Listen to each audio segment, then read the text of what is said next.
अर्पण और इस पर परिचर्चा थोड़ी ही देर में शुरू होने वाली है। मैं हिंदी विभाग पटना विश्वविद्यालय के अध्यक्ष प्रोफेसर तरुण कुमार जी को मंच पर आमंत्रित करना चाहता हूं। हमारे बीच चिकित्सक और लेखक डॉक्टर विनय कुमार जी हैं। उनसे आग्रह है कि आप आएं और मंच पर स्थान ग्रहण करें। हमारे बीच प्रगतिशील लेखक संघ से संबद्ध प्रोफेसर सुनीता गुप्ता जी हैं। उनसे आग्रह है कि आप आएं और मंच पर स्थान ग्रहण करें। डॉक्टर आनंद बिहारी जी संपादक है सत्राची के। उनसे आग्रह है कि आप आएं और मंच पर स्थान ग्रहण करें। फल्गु किनारे काव्य संग्रह के कवि चंद्रबिंद जी से आग्रह है कि आप आएं और मंच पर स्थान ग्रहण करें। चंद्रबिंद जी।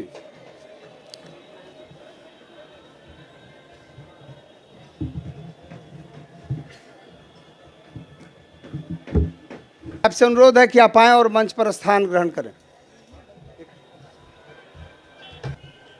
मित्रों, चंद्रबिंद सिंह की यह पहली पुस्तक है काव्य संग्रह के रूप में और काफ़ी इसकी चर्चा भी है। इसके प्रकाशन के साथ चंद्रबिंद जी लिखते रहे हैं, विभिन्न पत्र पत्रिकाओं में कविता और आलेख भी लिखते रहे हैं। इनकी कई और किताबें भी हैं, लेकिन ये कविता की पहली किताब है। मित्रों, चंद्रबिंद जी पेशे से केंद्रीय विद्यालय में स्नातकोत्तर शिक्षक हैं और ये प्रगतिशील लेखक संघ और दूसरे संगठनों से भी जुड़े हुए हैं। तो इस काव्य पुस्तक के संबंध में सबसे पहले मैं लोकार्पण के लिए जयप्रकाश जी से अनुरोध करता हूं कि आप अपने अतिथियों को काव्य पुस्तक दें।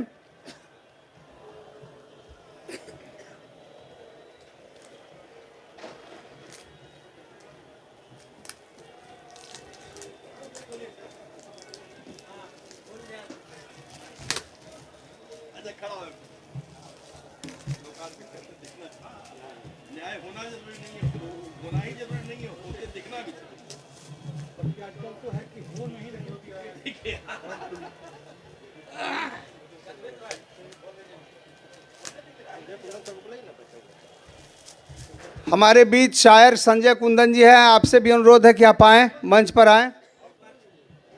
हाँ, तो तालियों से इस पुस्तक का जोरदार स्वागत करें।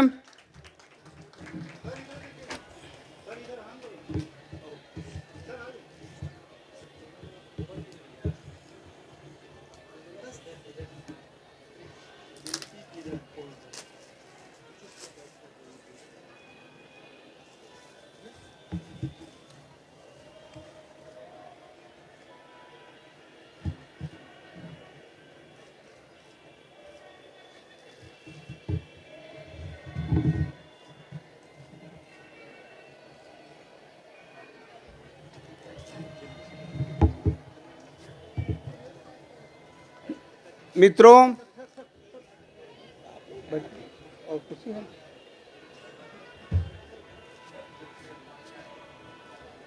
इस पुस्तक के संबंध में सबसे पहले सत्राची के संपादक आनंद बिहारी जी को मैं आमंत्रित करना चाहता हूं कि आप आएं और इस पुस्तक के संबंध में कुछ रोशनी डालें।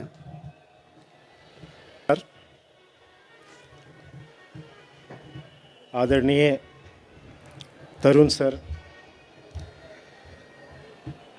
और मंच पर बैठे हुए विद्वतजन, सभागार में उपस्थित मेरे प्रिय आत्मन एवं पुस्तक प्रेमियों, मैं आप सबको प्रणाम करता हूं और इस बात के लिए बोधि प्रकाशन और चंद्रबिंद जी को मैं बधाई देता हूं कि उन्होंने हम जैसे पुस्तक प्रेमियों के बीच एक अच्छा काव्य संग्रह दिया है। चंद्रबिंद जी का यह पहला काव्य संग्रह है और इसमें इन्होंने 47 कविताओं को रखा है। जाहिर है इससे ज़्यादा उन्होंने लिखा होगा, लेकिन ये 47 उन्हें ज़्यादा पसंद रही होंगी, इसलिए इस पुस्तक में उन्होंने स्थान दिया है। खास बात यह है कि इसमें जितनी कविताएं हैं वो अलग अलग मूड की कविताएं हैं।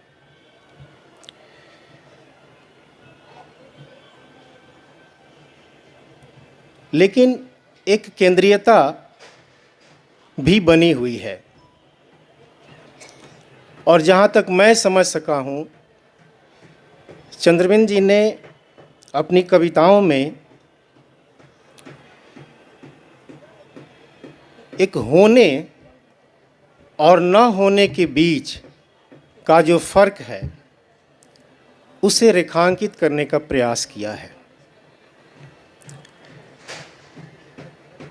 बंधुओं, एक साहित्यकार के लिए या किसी के लिए भी न होना एक बड़ा महत्वपूर्ण चीज़ है, चाहे वो जीवन हो या समाज हो। न होने से जो प्रभाव उत्पन्न होता है उससे भी रचनात्मकता की कई आयाम खुलते हैं। कवि के लिए क्या महत्वपूर्ण है, होना या न होना? मुझे लगता है कि न होना ज़्यादा महत्वपूर्ण है।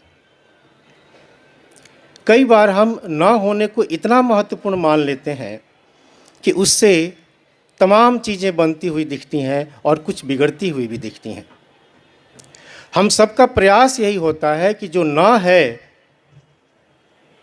उस न होने का जो अवशेष बचा हुआ है या न होने के बीच से जो कुछ भी हमारे पास आ जाता है या रह जाता है, उस पर विचार करें, या उसकी उपादेयता क्या है, इस पर बात करें। अमूमन हर आदमी अपने अभाव को लेकर आगे बढ़ता है और उसकी पूर्ति के लिए ही प्रयास करता है, संघर्ष करता है, अपनी चेतना का विकास करता है, और इसी में बहुत कुछ बनता रहता है। और केवल बनता नहीं है, बहुत कुछ बिगड़ता रहता भी है। इस बनने और बिगड़ने के बीच एक दुनिया बनती है। वह दुनिया कवि का अपना संसार होता है। चंद्रबिन जी की कविताएं बहुआयामी हैं। समाज में घटित अनेक ऐसी घटनाएं हैं, अनेक ऐसी प्रवृत्तियां हैं जो मनुष्य को मनुष्य बनाए हुए हैं और मनुष्य को अमानवीयता की तरफ भी ले जा रही हैं। इनका ध्यान आज के विकास की जो प्रक्रिया है और उस प्रक्रिया में जो मनुष्यता का हनन है, उस पर भी है। उस विकास की प्रक्रिया में जो पर्यावरण का हनन है, जो ह्रास है, उस पर भी है। जो रिश्ते हैं, जो टूटते हुए रिश्ते हैं, उस पर भी इनका ध्यान है। और इसी प्रक्रिया में वह यह दिखाना चाहते हैं कि जो है और जो नहीं है, उसके बीच का क्या फर्क है। जैसे एक कविता है इनकी, लड़कियां। हम सब देख रहे हैं कि समाज विकसित हो रहा है, लड़कियां विकसित हो रही हैं, पर लड़कियों के पास क्या है और क्या नहीं है। चाहत आज़ादी की है, चाहत आसमान में उड़ने की है, लेकिन उस उड़ान के लिए एक लड़की के पास क्या होना चाहिए और उसके पास क्या नहीं है, इनका फ़र्क होना चाहिए। इस फ़र्क को इन्होंने 2 कविताओं से दिखाया है। जैसे पहली कविता है लड़कियां। ये वो लड़कियां हैं जो पढ़ती हैं, लिखती हैं, सोचती हैं, समझती हैं और अपने इतिहास बोध को समृद्ध करती हैं। वो अतीत में भी जाती हैं और वहाँ से कुछ चुरा लाती हैं, कुछ शब्द, कुछ अवधारणाएं, और फिर वर्तमान में उसका उपयोग करके अपने आप को समृद्ध करती हैं, सशक्त करती हैं। तो इन लड़कियों के पास इतिहास बोध है, चेतना है। फिर एक दूसरी कविता है, ख्वाब की लड़कियां। यहाँ पर अभाव है चेतना का, चेतना के विकास की प्रक्रिया का भी अभाव है, और इसलिए वहाँ जो कुछ नहीं है और उस नहीं होने के कारण उनके जीवन में जो कुछ भी घटित हो रहा है उसे हम त्रासदी कह सकते हैं, उसे हम शहादत भी कह सकते हैं। तो ये एक फ़र्क है कि सपना तो दोनों देखती हैं, जो शहर की लड़कियां हैं, जो गांव की लड़कियां हैं, लेकिन दोनों के सपने के बीच होना और ना होना ये दो चीज़ें हैं। एक के पास है, एक के पास नहीं है, और इसी के फ़र्क से उनके जीवन का फ़र्क निर्धारित होता है। चंद्रबिंद जी ने बहुत ही सशक्त बिंब के माध्यम से ये फ़र्क दिखाया है कि हम अगर अपने समाज को समृद्ध करना चाहते हैं तो इस होने और न होने के अर्थ को समझना होगा।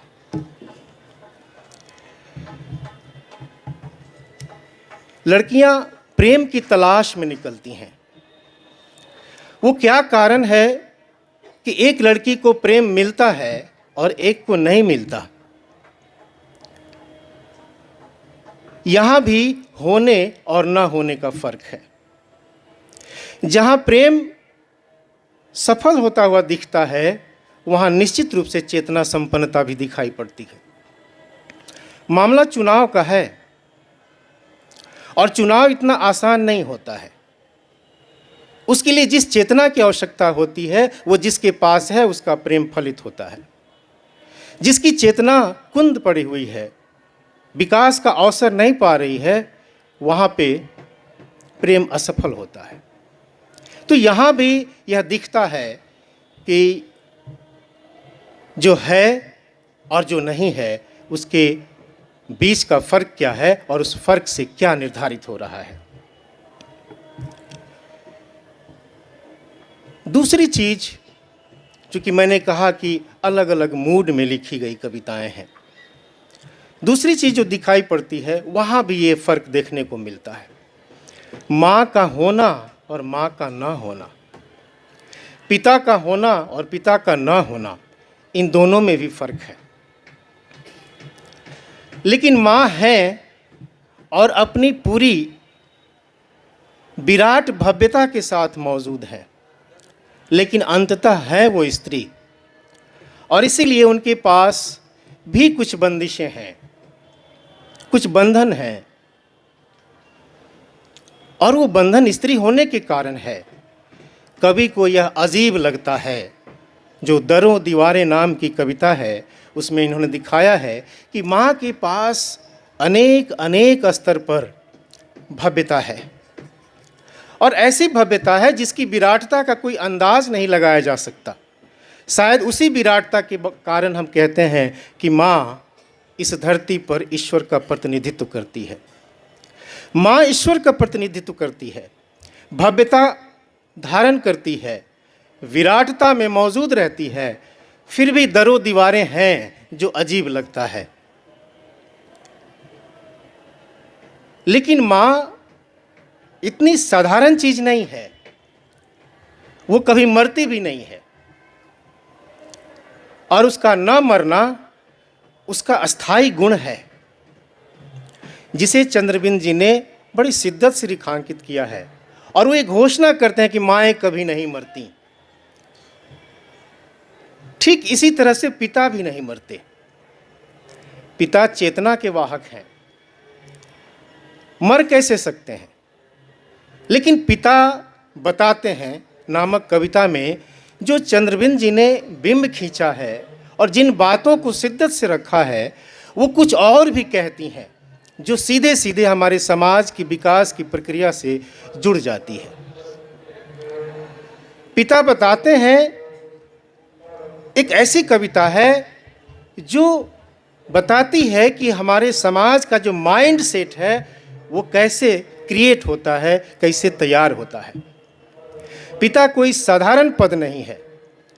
पिता पितृसत्ता का प्रतिनिधित्व भी करते हैं और इसीलिए पिता की भूमिका दोहरी हो जाती है कि एक तरफ जब वो पितृसत्ता का प्रतिनिधित्व करते हैं और दूसरी तरफ जब वो परिवार में मुखिया होते हैं और अपनी चेतना का संवाहन अपने पुत्रों की तरफ करते हैं, तो उस समय वो कितने समझदार हैं, कितने दूरदर्शी हैं।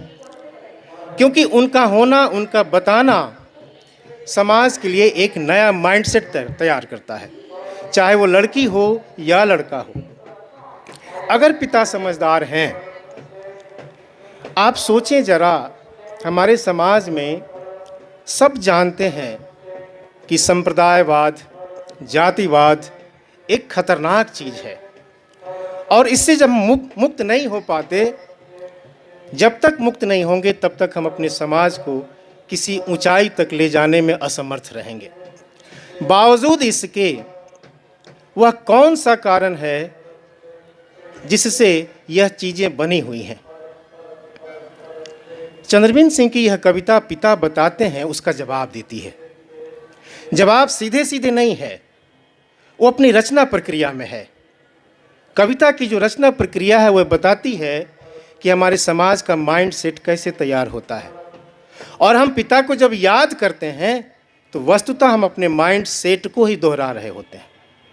पिता हमारी चेतना में मौजूद हैं। एक पिता बचपन से अपने बच्चे को एक छोटी से छोटी बात बताता है। उस बताने के क्रम में अगर वो सावधान है तो फिर एक ऐसा माइंडसेट तैयार होता है जो समाज को सकारात्मक दिशा दे सकता है। लेकिन वही पिता अगर सावधान नहीं है, समझदार नहीं है, दूरदर्शी नहीं है, तो फिर ऐसी बातें बताता है जिससे जातिवाद और संप्रदायवाद जैसी चीज़ें अवशेष के रूप में रह जाती हैं और वो धीरे धीरे उस परिवार को ही नहीं, उस पुत्र को ही नहीं, समाज की चेतना को भी कुंद करती हैं। तो यह कविता मेरे लिए या मेरे जैसे छात्र के लिए एक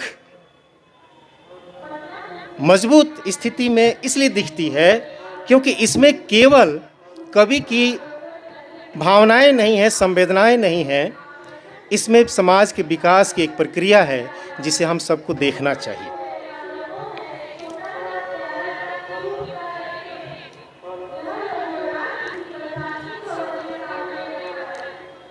इसके बाद जो अगला मूड है कवि का,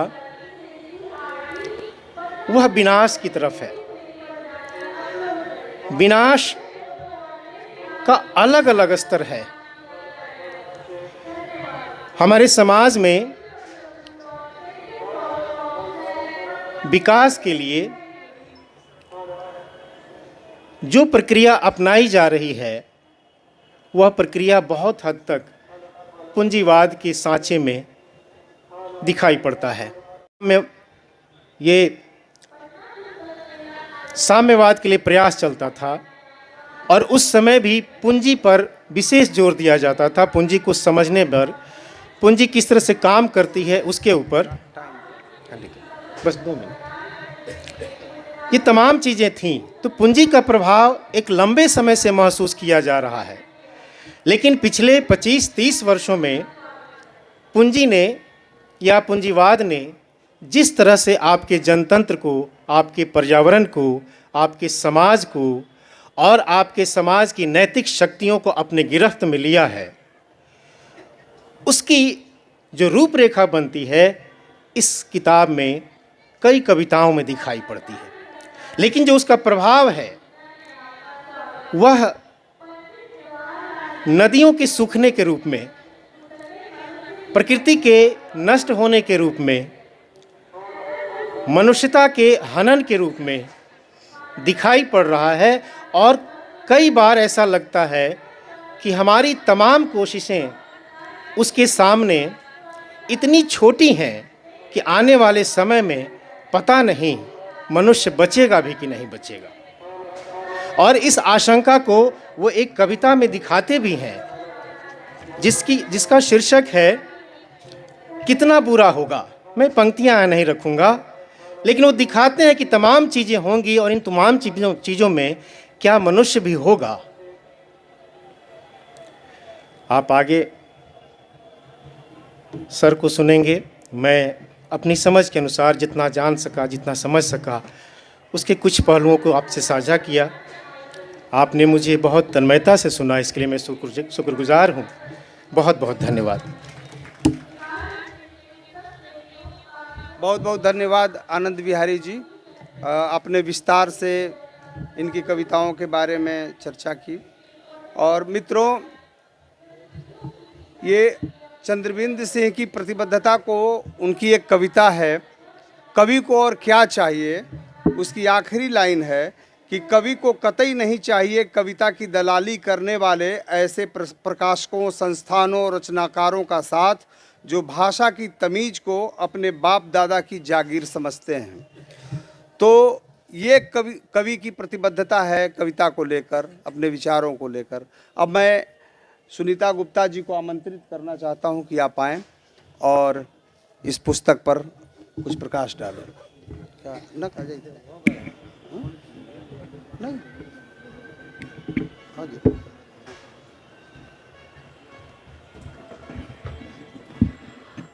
मंच पर उपस्थित सम्मान्य अतिथिगण, विद्वज्जन, सभा कक्ष में उपस्थित प्रबुद्ध श्रोतागण, सबसे पहले तो मैं यह पुस्तक काव्य संग्रह फल्गु किनारे के लिए हमारे युवा कवि चंद्रबिंद जी को बहुत बहुत बधाई देना चाहती हूँ।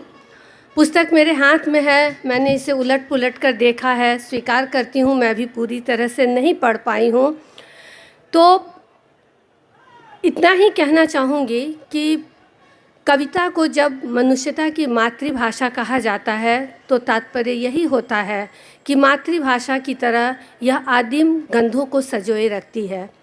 चंद्रबिंद की कविताओं को अभी बैठकर देखते हुए मुझे कविता की यही परिभाषा याद आई, और फिर याद आई अरुण कमल की कुछ पंक्तियाँ जिसमें वे कहते हैं कि कविता क्या करती है। जैसे एक बिल्ली अपने बच्चे को 7 घरों में ले जाती है, उसको सुरक्षित रखने के लिए बड़े कौशल से वह उसे बचा कर रखती है, तो कविता भी इसी तरह मूल्यों को बचा कर रखती है। फल्गु किनारे यह जो कविता संग्रह है, यह अनायास नहीं है कि इसका शीर्षक फल्गु किनारे है। फल्गु वह नदी जहाँ हम पितरों का श्राद्ध करने जाते हैं, पितरों को याद करते हैं। तो चंद्रबिंदु की कविता एक जीवन के प्रवाह, अटूट प्रवाह के रूप में सामने आती है। वे उन चीज़ों को संजो कर रखना चाहते हैं जिन्होंने हमें, जिन चीज़ों से हमारा अस्तित्व बनता है, जो अनिवार्य है हमारे लिए और जो बाजार के इस युग में, विज्ञान के इस युग में हमसे छूटते जा रहे हैं, खोते जा रहे हैं। इसलिए इस कविता संग्रह में बहुत से रंग हैं, जीवन के बहुत से रंग हैं। प्रेम कविताएं हैं, जीवन संघर्ष की कविताएं हैं, वे कविताएं भी हैं जहां वे जन साधारण के निकट जाकर खड़े होते हैं। पर मूल रंग जो इन कविताओं का है वह है पर्यावरण के प्रति, अपनी विरासत के प्रति सुरक्षा का विरासत के प्रति वह बोध, मूल्यों के प्रति वह बोध जो हम अपनी आगामी पीढ़ी को दे कर जाएंगे, जिससे मनुष्यता का अटूट प्रवाह जो है वह जारी रहेगा।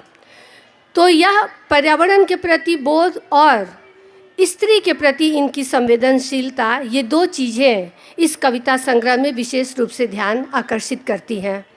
स्त्री यहाँ उपस्थित है, माँ के रूप में, बेटी के रूप में, प्रेमिका के रूप में, सखी के रूप में, हर रूप में उपस्थित है वह। और एक तरफ वह स्त्री भी है जो आलोक धनवा जी की कविता भागी हुई लड़कियों का अगला विन्यास रचती है, जिसमें कुएं में तैरती हुई या किसी पोखर में तैरती हुई, जिसकी अंतिम परिणति के रूप में वह स्त्री की लाश आती है। लेकिन इसी के बरक्स वे स्त्रियां भी हैं, आज की वे लड़कियां भी हैं जो अपने समय को समझ रही हैं, आगे बढ़ रही हैं, पढ़ रही हैं, दुनिया के छल छद्म को समझ रही हैं। तो ये एक उम्मीद की दुनिया लेकर आते हैं अपनी बेटी के लिए, उस बेटी के लिए जिसे प्रेम के सघन क्षणों में जिस बेटी का चेहरा उनकी आँखों के सामने आ जाता है। उनकी कविताओं में माँ भी आती है, माँ जो मनुष्यता की संरक्षक है। पंक्तियाँ हैं उनकी जो मुझे बहुत अच्छी लगी, जिसे वो आज के समय में यूक्रेन में जो विध्वंस रचा जा रहा है उसके ठीक सापेक्ष में खड़ा करते हैं। लिखते हैं कि हम महसूस कर सकते हैं माँ को भूख की गंध में, जहाँ वह तैरती रहती है खुशबू की तरह, जबकि सब कुछ खत्म होने पर भी सबसे लड़कर बची रहती है माँ, युद्ध भूमि से बहुत दूर परीक्षित का गर्भ संभाले। इसी तरह कुछ पंक्तियां हैं, मैं बहुत ज़्यादा नहीं बोलूँगी। फल्गु किनारे जो कविता है इनकी, एक दिन लौटेंगे वृक्ष और पूछेंगे जंगल के बारे में, एक दिन लौटेंगे पक्षी और पूछेंगे पेड़ों के बारे में, एक दिन लौटेगा आदमी और पूछेगा आदमी के बारे में।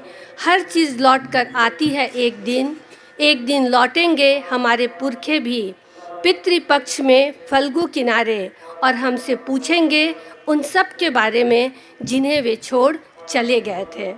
तो इस तरह की जो कविताएं हैं, इसके बरक्स कुछ कविताएं जो हमारे जीवन की विडंबनाओं पर, आधुनिक जो विसंगतियों पर प्रकाश डालती है। जैसे आज कितना अजीब है, सुनने वाले भी गूंगे हैं और बोलने वाले भी बहरे। कितना अच्छा होता सुनने वाले बोलते और बोलने वाले सुनते। तो इस तरह की जो कविताएं हैं, चंद्रबिंद जी की कविताओं का शिल्प जो है, हम ये कविताएं बहुत अंदर तक उतरती हैं, लेकिन किसी प्रखर धार बनकर नहीं उतरती हैं। इन कविताओं में एक प्रकार की स्निग्धता है, तरलता है, जो सहज प्रवाहित होकर हमारे अंदर उतर आती है। तो इस संवेदनशील, अतिशय संवेदनशील, मानवता के प्रति विश्वास और उम्मीद से भरे हुए उर्वर कवि को मेरी तरफ से बहुत बहुत शुभकामना। उनकी सृजनात्मकता यूं ही बने रहे, नए शिखरों को स्पर्श करे और वे कुछ और नई रचनाएं भी हमें दे सके। बहुत बहुत धन्यवाद और चंद्रबिंद जी को बहुत बहुत शुभकामना। बहुत बहुत धन्यवाद डॉक्टर सुनीता गुप्ता जी। अब हमारे बीच शायर संजय कुमार कुंदन जी हैं। अनुरोध करता हूं कि आप आएँ और चंद्रबिंद जी को 2 शब्दों में अपनी शुभकामनाएं दें।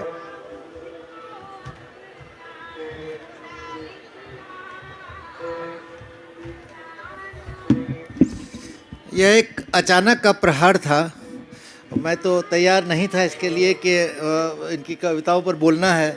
किताब अभी मिली थी, लेकिन मैंने कुछ कविताएं देखी बहुत ही सरसरी निगाह से। उस पर कुछ बोलना थोड़ा हल्कापन होगा कि उस पर नहीं बोल पा रहा हूँ। लेकिन एक चीज़ मैंने देखा कि जो बातें, सबसे बड़ी बात ये लगती है कि एक आदमी अपने दिल से लिखता है, दिल से कहता है चीज़ों को, और जो सामने का जो समाज है, सामने की जो बदली हुई परिस्थितियाँ हैं, उनको देखकर उसके मन में कुछ भाव आते हैं और लिखता है। और एक होता है कि ये बताना चाहता है कि वो कविता लिखता है। जो कविताएं जो भी मेरे सामने अभी आईं, उसमें ये नहीं लगता है कि ये बताना, जैसे इनकी लड़कियां वाली जो कविता है, पहली लड़कियां, उसमें अभी जो बदली हुई परिस्थिति है, जिसमें किरण बेदी है, जिसमें जो लड़कियां हैं वो एकदम आगे बढ़ कर के काम कर रही हैं समाज में, वो दबी कुचली हुई लड़कियां नहीं हैं। इन्होंने जो देखा वो लिखा। इन्होंने मात्र कल्पना का सहारा नहीं लिया, बल्कि इनकी रचनाओं में एक तरह का बहुत ही, जिसको क्या कहेंगे, कीन ऑब्जर्वेशन है। और छोटी छोटी चीज़ों को इन्होंने पकड़ करके लिखा है। फिर जो काल होते हैं जीवन के, जैसे बचपन है, यौवन है, बुढ़ापा है, सब का जिक्र इन्होंने अपनी ज़ात पर तो नहीं किया होगा, लेकिन वो भी कीन ऑब्जर्वेशन बताता है कि इन्होंने ऑब्जर्वेशन के साथ किया है। मैं इस पर बेहतर बोल पाता अगर मैं इसको ठीक से पढ़ के आता, लेकिन ये इनकी मोहब्बत है कि इन्होंने मुझे कहा कि आप आइए, बैठिए। और बहुत ही विद्वत जन मेरे बगल में बैठे हुए हैं अभी, जिन्होंने कहा, कितने अच्छे ढंग से उन्होंने सारी चीज़ों को रिलेट किया। डॉक्टर विनय कुमार हैं, तरुण कुमार हैं, श्रद्धेय, और ये सब लोग जब बैठे हुए हैं, मुझे लगता है कि इतना ज़्यादा हल्कापन मेरा ठीक नहीं होगा। इसीलिए अब मैं यहाँ अंत करता हूँ और इनको कहता हूँ कि ये जो बातें सही हैं और ज़्यादा गंभीर और गूढ़ हैं उसके बारे में बताएं। धन्यवाद। बहुत बहुत धन्यवाद संजय कुमार कुंदन जी। अब मैं आमंत्रित करना चाहता हूं डॉक्टर विनय कुमार जी को कि आप आएं और कुछ रोशनी डालें।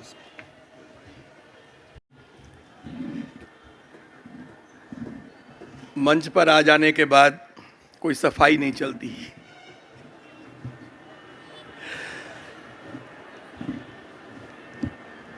परिस्थितियां कविता पे बात करने की मेले में ठीक से बन भी नहीं पाती हैं। सच पूछिए तो बाहर जब शोर हो रहा हो, थोड़ी देर में भोंपू बज रहा हो, तो आप कविता पे बहुत धैर्य से बात कैसे कर सकते हैं। लेकिन एक आज अच्छी शाम है और फल्गु किनारे शीर्ष जो चंद्रबिंदु जी की जो किताब है कविता की, इसका लोकार्पण हुआ है और हम लोग इस पर बात करने के लिए जमा हैं यहाँ पे। सबसे बड़ी बात तो ये कि किसी भी कवि की पहली किताब जब आती है तो बाकी लोगों में उत्सुकता हो या न हो, कवि के मन में, हम सबकी पहली किताब कभी न कभी आई है, तो कवि के मन में एक बहुत अलग तरह की बेचैनी होती है, एक अलग तरह की उत्सुकता होती है और ये लगता है कि जो मेरी चीज़ सामने आई है वो है कहाँ। सारे जो कुछ भी इतना बड़ा साहित्य का इतिहास है, जो इतना बड़ा संसार है, इतना बड़ा वर्तमान है, इसमें मैं कहाँ हूँ। और ये बहुत स्वाभाविक सी बात है और इसको लेकर के उत्साह होना भी बहुत उचित है। इसलिए जितनी भी कविताएं मैंने पढ़ी, जिस हद तक गुजर पाया, उसके आधार पर दो तीन बातें ज़रूर मैं कहना चाहूँगा और बड़ी गंभीरता से। पहली बात तो ये कि शीर्षक जो किताब का जो नाम है फल्गु किनारे, पता नहीं आप लोगों को मालूम है या नहीं, ये चंद्रबिंदु कर्मनाशा नदी जिधर बहती है उधर इनका गांव है और फल्गु नदी जिधर ख़त्म हो जाती है उस तरफ इनकी ससुराल है। बात हंसने वाली है लेकिन सच बात यही है कि कविता ऐसे ही माहौल में संभव हो सकती है। मैं दो प्रतीक लेके अपनी बात कहूँगा। पहली बात तो कर्मनाशा के साथ जितनी कहानियाँ, जितने रूपक, जितने अर्थ जुड़े हैं उनको अपने दिमाग में रखिए। और फल्गु के बारे में, फल्गु उस इलाके की नदी है जिसे कीकट कहा गया है वेदों में, व्रात्यों का देश कहा गया है। और वैदिक ऋषि कहते थे कि जब किसी को बुखार हो तो मंत्र पढ़ते थे कि इस बुखार को कीकट में भेज दो।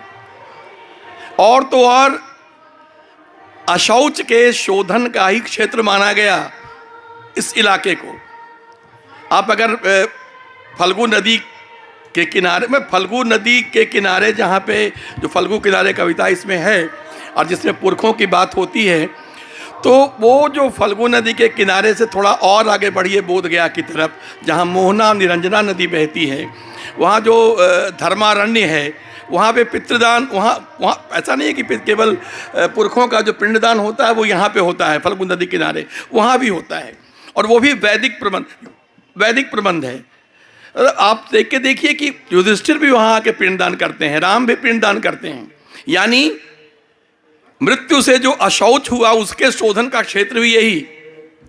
तो जो कीकट का प्रदेश है पूरा का पूरा, जो व्रात्यों का प्रदेश है, व्रात्यों का इलाका है, ये सारे अशौच के शोधन का क्षेत्र है। और कर्मनाशा के साथ जो चीजें हैं कि उस नदी में नहाओगे तो नाश, ये दोनों बहुत ही विडंबनापूर्ण स्थितियां हैं। और इन विडंबनापूर्ण स्थितियों में अगर किसी की, या ज़्यादा कहिए कि अगर विडंबनाओं का साक्षात्कार अगर कोई कवि करता है, ऐसी विकट विडंबनाओं का, तभी वो कविता की किसी भी ऊंचाई तक, किसी भी गहराई तक जाने की क्षमता पा सकता है। मैं दो कविताओं का जिक्र करूंगा फल्गु किनारे के बहाने से। एक तो फल्गु किनारे और दूसरी एक कविता है, इसमें बोधिसत्व रो रहा है। मैं उस कविता को ढूंढ के पहले सामने कर लूं। चंद्रबिंदु में ये तो एक बात खास तौर से दिखती है कि विडंबनाओं को पहचानने की कोशिश है और अच्छी कोशिश है। कोई भी हम ये तो नहीं कह सकते एक किसी की एक किताब के आधार पर कि वो सारी विडंबनाओं का साक्षात्कार करने वाला बहुत ही मजबूत स्वर हमारे सामने आ गया है। लेकिन पहली किताब में कोई कीकट और कर्मनाशा के विडंबनाओं को पहचानने की कोशिश करे, यही अपने आप में बड़ी बात है। मैं कविता की इस बुनियादी शर्त के बाद मैं उस बिंदु पर आना चाहता हूं कि जहां पे कोई एक पंक्ति कोई बहुत बड़ी बात कह देती है और देखने में वो पंक्ति बहुत सरल लगती है, लेकिन एक बड़े परिदृश्य की तरफ वो इशारा करती है। अब ये कविता है बोधिसत्व रो रहा है। मेरे भीतर एक नदी है जो अब बहती नहीं, सिर्फ रहती है। सुंदर पंक्ति। मेरे भीतर एक समंदर है जो नदी से गहरा है पर वक्त का पहरा है। मेरे भीतर एक पहाड़ है जिसमें गुफाओं में बैठा बोधिसत्व रो रहा है। मेरे भीतर एक जंगल है जो अब खिलखिला कर नहीं हंसता वसंत के आगमन पर। मेरे भीतर एक शहर है जो भूल गया है गाँवों को मुहब्बत से चूमना, वगैरह वगैरह। आगे भी पंक्तियां हैं। मैं तो कहूँ कि अगर यहाँ पे कविता छोड़ दी जाए, सिर्फ जिसकी गुफाओं में बैठा बोधिसत्व रो रहा है, तो छोटी होकर भी ये कविता और बड़ी हो जाए। बोधिसत्व बुद्ध से पहले की स्थिति है और महायान की जो अवधारणा आई, राजू रंजन प्रसाद जी सामने बैठे हैं, पता नहीं गलत बोल जाऊँ तो करेक्ट करेंगे मुझे, कि वो जो अवधारणा थी उसमें था कि महायान की अवधारणा ही यही है कि आप जो पहले बेसिकली दो भाग में जो बंटने की बात है, हीनयान की अवधारणा में ये है कि आप स्वयं यात्रा करते हैं, यात्रा करते करते बुद्धत्व की स्थिति को प्राप्त होते हैं। और महायान की अवधारणा में है कि नहीं, अगर कोई बुद्धत्व की स्थिति को प्राप्त करने की सामर्थ्य तक पहुंचता भी है तो उसे रुकना चाहिए, क्योंकि पूरे संसार को वहां तक पहुंचाना है। और इसलिए महायान की कल्पना की गई, बड़े यान की, जहां पे सारा संसार आ सके और सारा संसार आए। अब सोच के देखिए कि ये अपने आप में समाजवादी अवधारणा है, मार्क्सवादी अवधारणा है। कहाँ मार्क्स कब हुए, बुद्ध कब हुए, महायान के सूत्र लिखने वाले कब के मर कब गए, उनका तो कुछ नहीं बचा है। लेकिन बोधिसत्व की स्थिति तक ठहर जाओ। हम अपनी यात्रा में जहाँ भी जो लोग हैं, जो समर्थ लोग हैं, अगर बोधिसत्व की स्थिति पे रुकते हैं और आगे बढ़कर बाकी लोगों को वहाँ तक पहुँचाने की कोशिश करते हैं, तो ये कितनी बड़ी बात समाज के लिए होगी। अब इस एक बात में कि मेरे भीतर एक पहाड़ है जिसकी गुफाओं में बैठा बोधिसत्व रो रहा है। हम सब के भीतर की गुफाओं में बैठा एक पहाड़ है, एक जड़ता है, और सबके भीतर बैठा एक बोधिसत्व रो रहा है। वह उस यात्रा पे न आगे जा पा रहा है और बाकी वो देख। चक्कर ये है कि भीतर के पहाड़ में बैठा रो रहा है, एक तरह की निष्क्रियता। कितना निष्करुण समय है, आज की बात नहीं। ऐसा नहीं जब मैं कह रहा हूँ कि निष्करुण तो केवल मैं 2014 के से आगे की बात कर रहा हूँ। निष्करुणता तो लगातार दिख रही है और करुणा भी लगातार दिखती है हमारे समय में। लेकिन सच्चाई ये है कि वैश्वीकरण के बाद से एक खास तरह की निष्करुणता पूरे संसार में व्यापी है, अपने देश में भी व्यापी है। बहुत अलग तरह की निष्करुणता। चीज़ों ने केंद्रीयता प्राप्त की है, अर्थ ने केंद्रीयता प्राप्त की है, और इस केंद्रीयता की वजह से जो निष्करुणता आई है वो आपको महायान बनाने दे नहीं रहा है। जो महायान बन रहा है वो कैसा महायान बन रहा है कि वो अपने आप में मॉल बन रहा है।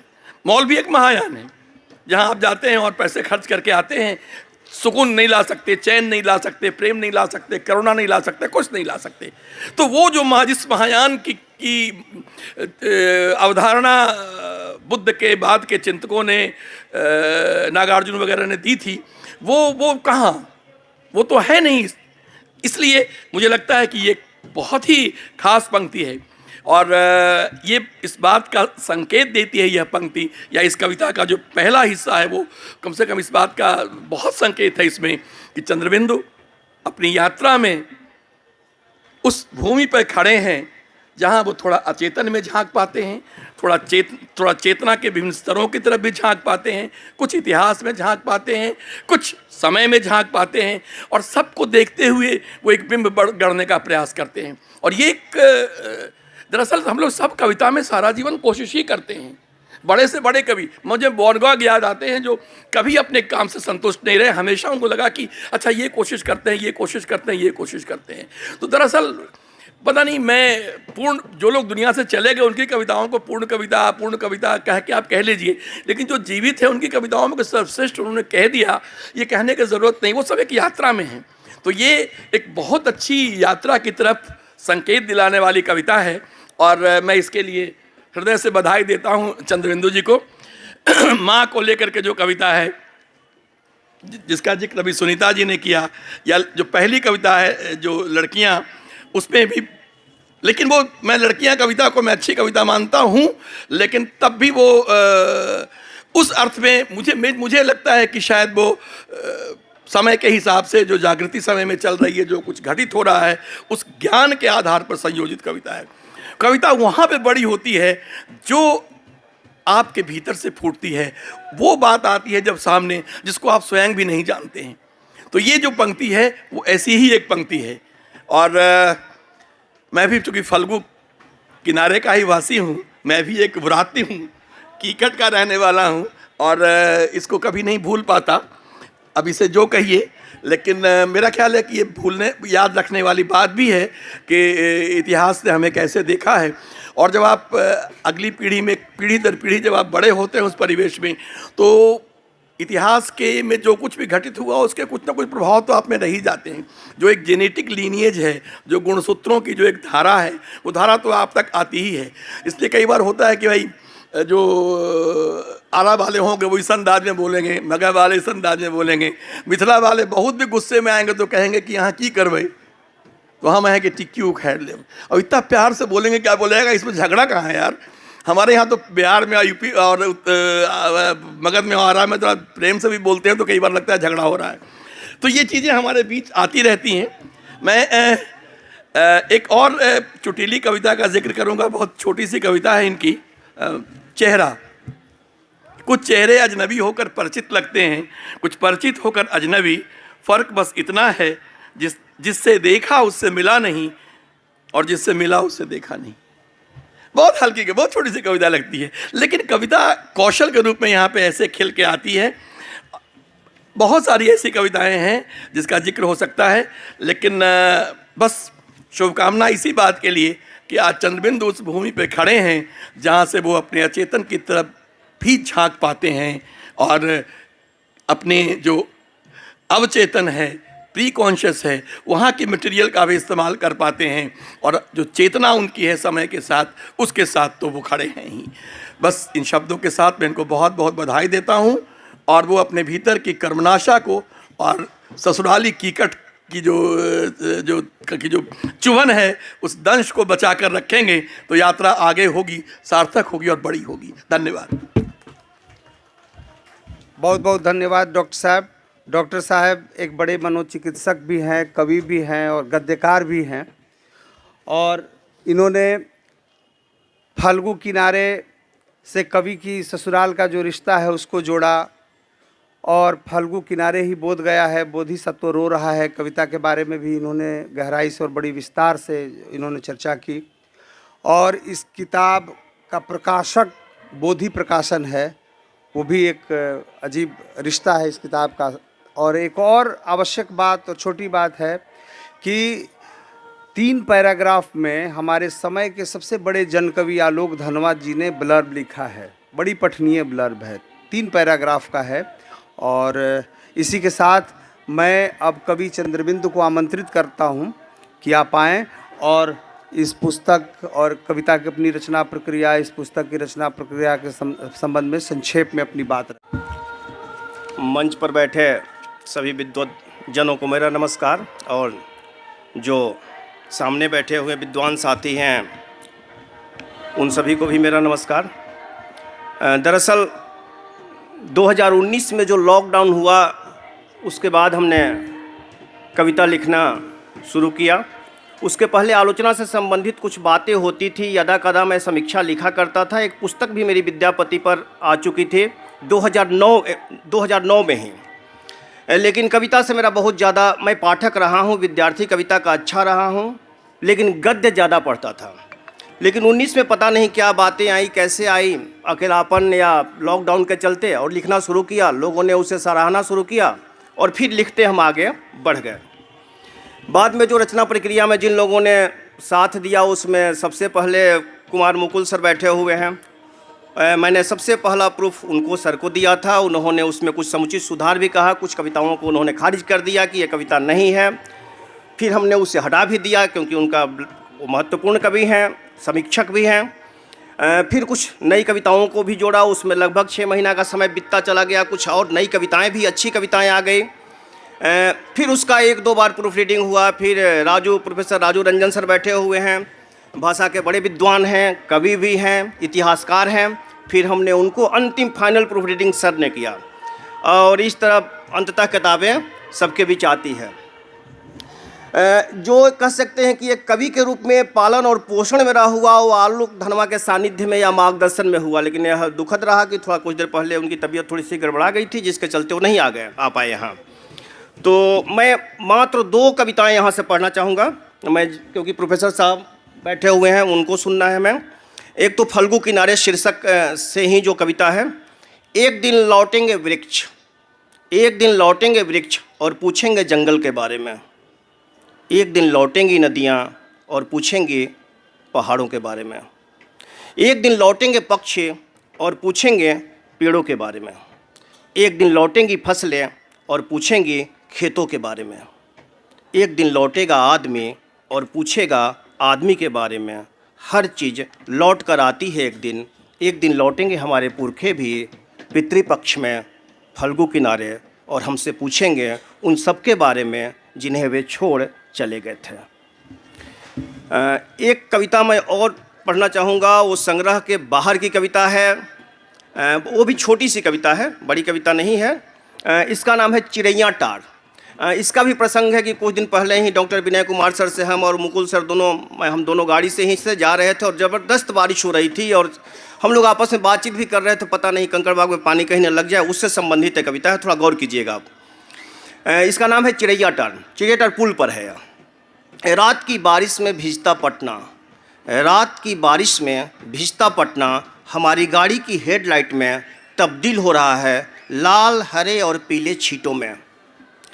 शोरगुल से भरा दिन बहता चला जा रहा है सड़कों से होता हुआ गंगा की धार में। रोज की अपेक्षा आज चिड़ैया टार पुल पर जाम थोड़ा कम है। यद्यपि पटना में यह पहली बारिश नहीं है, पहले भी होती रही है, और चिड़ैया टार पुल पहले भी कई बार खाली मिला है। पर इस बार मुझे पहुंचना ही होगा पानी से पहले अपने घर। इन्हीं शब्दों के साथ आप सभी का बहुत बहुत आभार। अब हमें प्रोफेसर साहब को सुनना है। बहुत बहुत धन्यवाद। बहुत धन्यवाद चंद्रबिंद जी, आपने संक्षेप में अपनी बात रखी। और अब इसी के साथ मैं अपने बीच मौजूद पटना विश्वविद्यालय के हिंदी विभाग के अध्यक्ष आदरणीय सर प्रोफेसर तरुण कुमार जी को आमंत्रित करना चाहता हूँ। सर,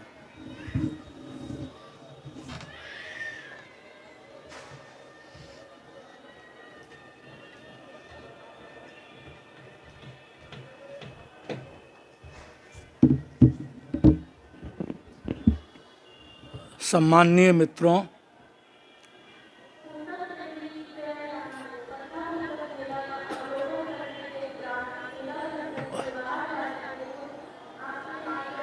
अब ये माइक से तो वाक युद्ध में निपटना संभव है नहीं, फिर भी ऐसे दौर में जब भाषा छापे खाने की व्यवस्था के कारण लगभग चंद्रबिंदु से लुप्त होती जा रही है, चंद्रबिंदु भाषा में नहीं दिखाई पड़ता, और ऐसे में एक नाम भले आदमी का दिखाई पड़े, ये अपने आप में कवित्वपूर्ण स्थिति है। आप सब लोग पढ़िए, देखिए कि चंद्रबिंदु है कि नहीं। तो ये नाम ही कवित्व में मुझको लगा। और उगते हुए सूर्य को देखना बड़ा आह्लादकारी दृश्य होता है। वैसे ही उगते हुए कवि को देखना, जो भी कवि और कविता की दुनिया से जुड़े हुए हैं, उनके लिए वैसा ही रोमांचक अनुभव की तरह होता है।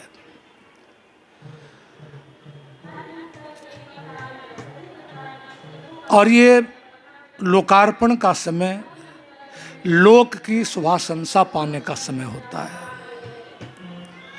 ये बहुत मूल्यांकन का भी समय नहीं होता है, कोई बहुत गंभीर विचार विमर्श का भी ये समय नहीं होता है। हम सब लोग अभी शादी का मौसम चल रहा है, रिसेप्शन में जाते हैं, लिफाफा थमाते हैं, शुभाशंसा देते हैं और एक सुंदर भविष्य की कामना करते हुए लौटते हैं। मैं चंद्रबिंदु जी की इन कविताओं को देखकर उसी प्रकार की भावना अपने भीतर महसूस कर रहा हूँ। शिक्षक हूँ और ये भी शिक्षक हैं, और ये हमसे ज़्यादा बड़े शिक्षक हैं। ये हमसे ज़्यादा छोटे बच्चों को पढ़ाते हैं और वो ज़्यादा मुश्किल काम है। गढ़ने का ज़्यादा बड़ा काम हमसे ये करते हैं। तो इतना ही मैं कहूँगा कि हिंदी कविता का संसार बड़ा व्यापक है और अब आप उस व्यापक कविता संसार के नागरिक होने जा रहे हैं। इसलिए उसकी व्यापकता का अंदाजा आपको होना चाहिए। अब आप उनकी पंक्तियों के बीच अपनी जगह तलाश रहे हैं और इसकी पहली शर्त होगी कि जहाँ के नागरिक हम बनने जा रहे हैं वहाँ के लोगों से गहरा परिचय प्राप्त करें, एक आत्मीय संबंध कायम करें। खूब कविता पढ़िए, पुरानी कविताओं को पढ़िए, नई कविताओं को पढ़िए, हिंदी की कविताओं को पढ़िए, भारतीय भाषाओं की अन्य कविताओं को पढ़िए। ज़्यादा पढ़िए, लिखिए कम। पढ़ने की प्रक्रिया जितनी अधिक पकती जाएगी, आपके भीतर कविता भी उतनी ही शानदार ढंग से गढ़ी जाती रहेगी। हर एक कविता अंदर से बाहर आ ही जाए ये बहुत जरूरी नहीं है। कवि बनने वाले को थोड़ा लोभ भी संवरण करना चाहिए। जो भी मन में उठे उसे कविता बना ही दें, इस लोभ से कवि को बचना भी पड़ता है। जो थोड़ा बहुत उलट पुलट करके मैं देख रहा था तो दो तीन चीज़ें ऐसी लगी जो मुझको लगा कि एक कवि का जो मिजाज होना चाहिए वो इस कवि के पास है। एक कल्पना की क्षमता चाहिए, एक ऐसी स्थिति जहां न कुछ के बीच कुछ तलाश सकने की स्थिति होती है और वो छोटी छोटी चीज़ों में भी दिखाई पड़ सकती है। कोरोना से हम लोग शिद्दत से गुजरे हैं अभी, और बीच बीच में धमकी मिलती रहती है कि फिर किसी शक्ल में ये आ जा सकता है, और यदि नहीं भी आ रहा है तो ये बताया जा रहा है कि कोरोना के आफ्टर इफेक्ट के रूप में बहुत सारी चीज़ें रोज़ आ रही हैं।